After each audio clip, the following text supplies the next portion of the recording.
నిన్న ఒక ఎంపీ ఏమో రేణుకా చౌదరి, ఆమె పార్లమెంట్లో కుక్కలు తీసుకెళ్తుంది. ఆమె కుక్కను తీసుకెళ్ళింది ఆమె పార్లమెంట్లోకి. ఆమెను ఇలాంటి కుక్కలను తీసుకెళ్ళమని చెప్పండి. మొన్న సుప్రీంకోర్టు ఢిల్లీలో ఉన్న వీధి కుక్కల్ని మొత్తాన్ని తీసుకెళ్ళాలంటే ఒక హీరోయిన్, ఆ హీరోయిన్ పేరు నాకు గుర్తులేదు, ఆమె ఒక రోజంతా ఏడ్చింది కూర్చొని వీడియో పెట్టి. నా కుక్కల్ని తీసుకుపోతారంటే ఈ కుక్కల్ని తీసుకెళ్ళి వాళ్ళ ఇంటి వదిలేసేయాలి.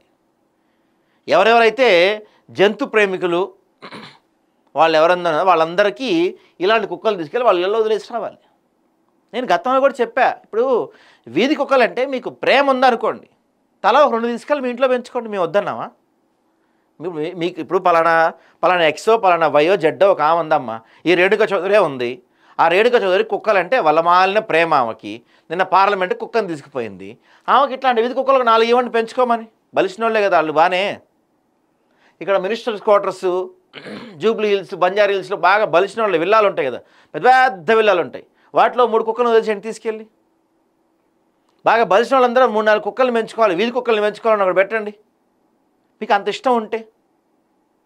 ఎంత దారుణం ఈ వార్త నిజంగా. పాపం ఆ పిల్లోడు మూగ అబ్బాయి అంట, అతనికి మూగంట, అతను కనీసం అరవలేడంట గొంతు.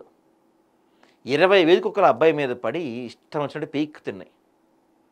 ఆ 20 కుక్కలు మీద పడి పీక్కు తింటున్నా కనీసం అరవలేని నిస్సహాయ స్థితి అబ్బాయిది.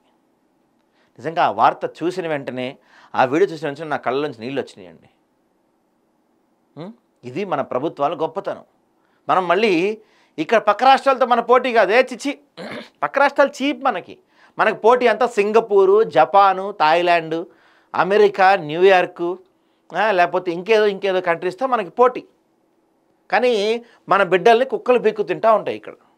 మనం మాత్రం జపాన్ తోటి, అమెరికా తోటి, రష్యా తోటి పోటీ పడతాం.